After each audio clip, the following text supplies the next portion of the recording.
बिस्मिल्लाहिर्रहमानिर्रहीम। आज हमारा है चैप्टर नंबर 2 और जिसका नाम है एक्सपेरिमेंटल टेक्निक्स इन केमिस्ट्री।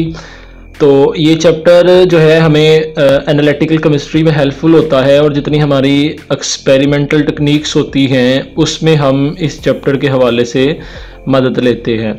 तो चूँकि इसमें तमाम वो वाली चीज़ें हैं जो प्रैक्टिकल हैं, तो इसलिए आप अगर इसके लफ्ज़ी मतलब को देखें तो एक्सपेरिमेंटल टेक्निक्स यानी कि आप केमिस्ट्री में जो टेक्निक्स इस्तेमाल करते हैं उस हवाले से ये चैप्टर आपके पास बनता है।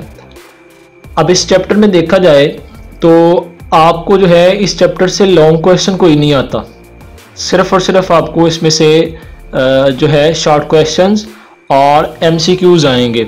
तो फर्स्ट ऑफ ऑल हम इसको स्टार्ट करते हैं और विद द हेडिंग्स हम इसको पढ़ेंगे। तो सबसे पहले देखते हैं हमारे पास टॉपिक क्या है और इस हवाले से इंशाल्लाह हम जो है यहाँ पे डिस्कशन करेंगे। सबसे पहले हमारे पास है इंट्रोडक्शन। इस चैप्टर के हवाले से हमारे पास इसका इंट्रोडक्शन क्या है, हम उस चीज़ को देखते हैं। तो सबसे पहले जैसा कि हमने पहले भी कहा कि इस चैप्टर का नाम है एक्सपेरिमेंटल टेक्निक्स इन केमिस्ट्री, तो सबसे पहले हमने बात करनी है यहाँ पे एनालिटिकल केमिस्ट्री की, क्योंकि मैंने पहले भी कहा कि इस चैप्टर का ताल्लुक जो है एनालिटिकल केमिस्ट्री के साथ है। लिहाजा हम एनालिटिकल केमिस्ट्री की सबसे पहले जो है वो डेफिनेशन यहाँ पे देखते हैं। अब इसमें कहता है कि डेफिनेशन को अगर हम देखें, आपको नज़र आ रहा होगा कि the branch of chemistry which deals with the study of analytical methods for qualitative and quantitative analysis of chemical substances. अब इसमें कहता है केमिस्ट्री की ऐसी ब्रांच जिसमें हम डील करते हैं किसके साथ, एनालिटिकल मेथड्स। अब एनालिटिकल मेथड्स दो तरह के होते हैं, एक तो आपके पास होता है क्वालिटेटिव और एक होता है आपके पास क्वांटिटेटिव एनालिसिस। और ये सारे के सारे किसके लिए होते हैं, केमिकल सब्सटेंसेस के लिए होते हैं। अब हम जो है क्वालिटेटिव क्या होता है, क्वांटिटेटिव क्या होता है, नेक्स्ट हेडिंग्स में पढ़ते हैं। और अगर हम यहाँ पे सिंपली इस डेफिनेशन को समझें तो इसको जो है हमने जो पढ़ा इस डेफिनेशन को, और इसमें एक इसका जो लुबे लुबाब है वो इससे मुराद ये है कि केमिकल सब्सटेंसेस को स्टडी जब किया जाता है, चाहे उसको क्वांटिटेटिव लिहाज से देखें चाहे आप उसको क्वालिटेटिव अंदाज में देखें, उसे आप कहोगे एनालिटिकल केमिस्ट्री। अगर इसे मैं आसान वर्ड्स में करूं तो आसान वर्ड्स में क्या है कि किसी भी केमिकल की करैक्टराइजेशन को पढ़ना, यानी किसी केमिकल्स की खसूसियात को पढ़ना आपके पास कहलाता है एनालिटिकल केमिस्ट्री।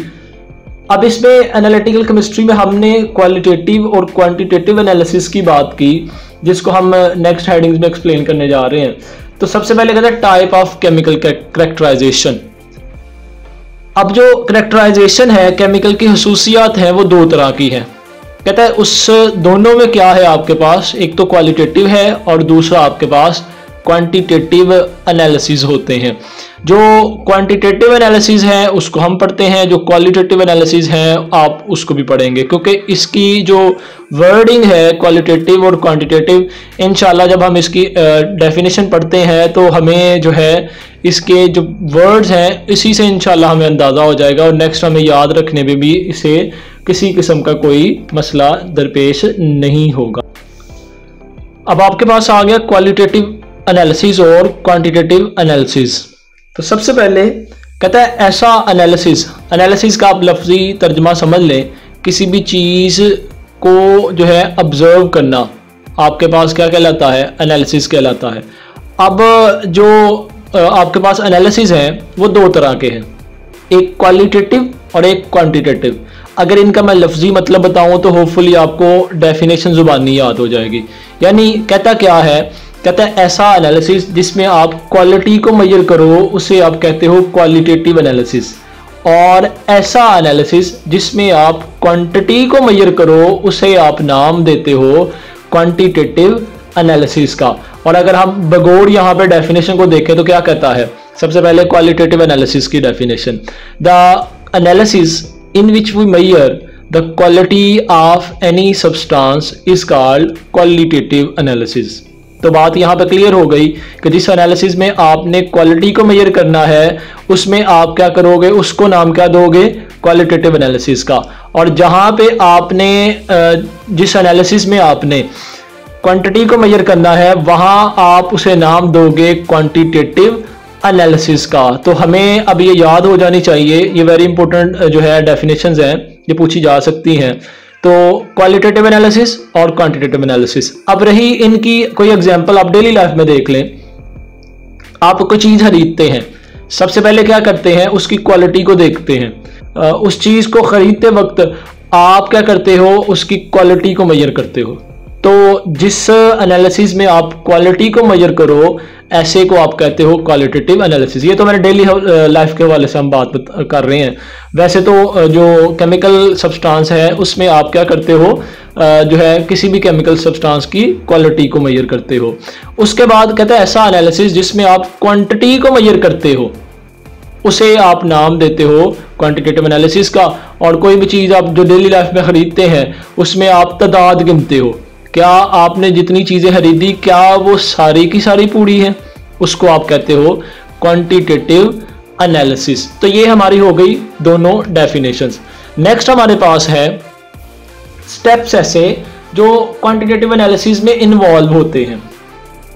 ये वेरी इंपॉर्टेंट शॉर्ट क्वेश्चन और ये बोर्ड में पूछा जाता है कि क्वांटिटेटिव एनालिसिस के कुछ स्टेप बताएं, कुछ ऐसे बताएं एनालिसिस किस तरह से आप करते हैं, कितने स्टेप्स में आप इस एनालिसिस को परफॉर्म करते हैं। तो सबसे पहले आपके पास क्या है कि आपने जो क्वांटिटेटिव एनालिसिस है उसको क्या करना है, उसके लिए कितने स्टेप्स की आपको ज़रूरत है। कहता है a complete quantitative determination generally consist of 4 major steps. 4 मुख्तलिफ स्टेप्स के ऊपर जो है ये डिपेंड करते हैं। तो सबसे पहले कहता है कि आपने सबसे पहले क्या करना है कि सबसे पहले आप क्या करोगे, obtaining a sample of substance analysis, obtaining a sample for analysis।